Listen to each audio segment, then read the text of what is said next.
As many of you know, early on Friday, at least 12 people were killed when a gunman opened fire at a movie theater in Aurora, Colorado. Dozens more are being treated for injuries at local hospitals. Some of the victims are being treated at a children's hospital. We're still gathering all the facts about what happened, but we do know that the police have one suspect in custody. And the federal government stands ready to do everything necessary to bring whoever's responsible for this heinous crime to justice. We will take every step possible to ensure the safety of all our people. And we will stand by our neighbors in Colorado during this extraordinarily difficult time.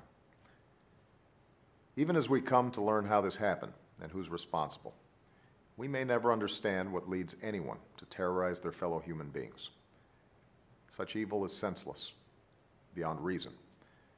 But while we will never know fully what causes someone to take the life of another, we do know what makes life worth living. The people we lost in Aurora loved and were loved. There were mothers and fathers, husbands and wives, sisters and brothers, sons and daughters, friends and neighbors. They had hopes for the future and dreams that were not yet fulfilled.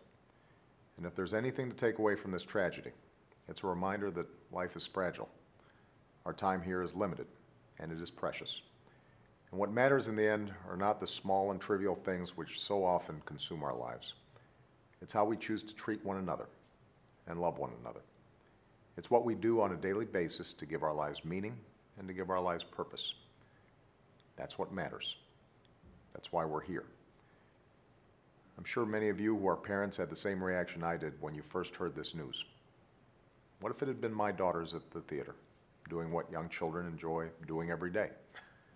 Michelle and I will be fortunate enough to hug our girls a little tighter this weekend, as I'm sure you will do with your children. But for those parents who may not be so fortunate, we need to embrace them and let them know we will be there for them as a nation.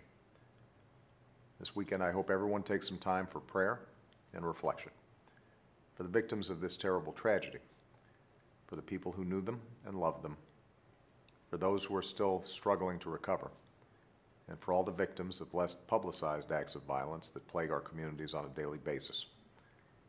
Let's keep all these Americans in our prayers. And to the people of Aurora, may the Lord bring you comfort and healing in the hard days to come.